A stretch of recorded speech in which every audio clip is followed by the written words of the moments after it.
கனமழையால் நாகை மாவட்டத்திற்கு red alert எச்சரிக்கை கொடுக்கப்பட்டிருக்கும் நிலையில் மாவட்டத்தின் பல்வேறு பகுதிகளிலும் கனமழை பெய்து வருகிறது. முன்னெச்சரிக்கை நடவடிக்கைகள் தொடர்பாக ஆட்சியர் ஆகாஷுடன் நமது செய்தியாளர் சகாதேவன் நடத்திய கலந்துரையாடலை இப்போது பார்க்கலாம். நாகப்பட்டினத்தில் ரெட் அலர்ட் எச்சரிக்கை கொடுத்திருந்தாலும் இங்கே இருக்கக்கூடிய பொதுமக்கள் பாதுகாப்பாக இருக்கணுன்ற அறிவிப்பு மாவட்ட நிர்வாகம் கொடுத்துருக்குது. இருந்தாலும் மாவட்ட நிர்வாகத்தில் எந்த மாதிரியான ஏற்பாடுகளை செஞ்சுருக்காங்கன்றது மாவட்ட ஆட்சியர்கிட்ட கேட்கலாம். சார், இப்போ ரெட் அலர்ட் எச்சரிக்கை கொடுத்திருந்தாலும் பள்ளி கல்லூரிக்கு விடுமுறை விட்டுருக்காங்க. ஒரு சில தாழ்வான பகுதிகளில் இருக்கக்கூடிய மக்கள் ஒரு அச்சப்படுறக்கூடிய சூழல் இருக்குது. மாவட்ட நிர்வாகத்தில் இருக்கக்கூடிய அந்த தகவல்கள் முழுமையாக போய் சேர்ந்துருச்சாங்க. ஆக்சுவலி அச்சப்பட வேண்டிய அவசியம் இல்லை. இப்போ ரெட் அலர்ட்னா நம்ம பாதுகாப்பாக இருக்கணும், நம்ம கவனமாக இருக்கணும். அது அச்சப்பட வேண்டிய அவசியம் இல்லை. தாழ்வான பகுதியில் கொஞ்சம் தண்ணி பெரிய அளவுக்கு மழை பெய்யும்போது தண்ணி நிற்கிறதுக்கு வாய்ப்புகள் உண்டு.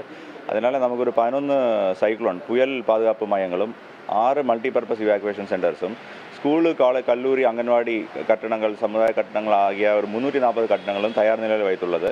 அனைத்து துறை அரசு மூத்த அலுவலர்களை ஒவ்வொரு பிளாக்கு, ஒவ்வொரு தாலுக்கா பிரித்து அனைவரும் கள ஆய்வில் இருக்கிறாங்க. அப்போ எங்கெல்லாம் தண்ணி ஏறிடுச்சா உடனே இந்த ரெஸ்கியூ அண்ட் ரிலீஃப் ஆக்டிவிட்டீஸுக்கு மாவட்ட நிர்வாகம் தயார் நிலையில் உள்ளது.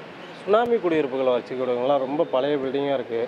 முன்னெச்சரிக்கையாக அவங்கள தங்க வைக்கிறதுக்கு ஏற்பாடு ஏதாவது பண்ணியிருக்கோம் இருக்குது. இதே போல் சுனாமி குடியிருப்பு அந்த இன்ஸ்ட்ரக்ஷன் கொடுத்துருக்குறோம். சுனாமி குடியிருப்பில் எங்கெல்லாம் எதெல்லாம் பில்டிங் ரொம்ப சிதிலமடைந்த நிலையில் உள்ளது, எங்கெல்லாம் ஒடுகிற ஸ்டேஜில் உள்ளது, எங்கெல்லாம் அந்த வீட்டுக்கு ஏதாவது இடிவு ஏற்படுவதற்கு, ஏதாவது டேமேஜ் ஏற்படுறதுக்கு வாய்ப்புண்டோ அங்கெல்லாம் முன்னெச்சரிக்கையாய் மழையோட ரேட் பார்த்துட்டு அவங்களே ஷிப் பண்ணதுக்கு எல்லாம் ஏற்பாடு செஞ்சுருக்கிறோம்.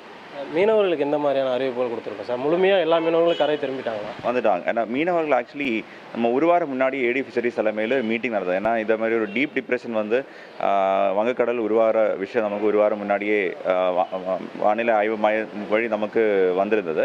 இப்போ 20ஆம் தேதியே ஏடி ஃபிஷரிஸ் தலைமையில் மீட்டிங் போட்டு மீனவர்கள் மக்கள் கடலுக்குள்ளே போகக்கூடாதுன்னு சொல்லி எச்சரித்திருக்கோம். அனைத்து படகுகளும் திரும்பி வந்திருக்கிறது. உடனுக்குடன் செய்திகளை தெரிந்து கொள்ள சன் நியூஸ் பெல் ஐகானை கிளிக் பண்ணுங்க.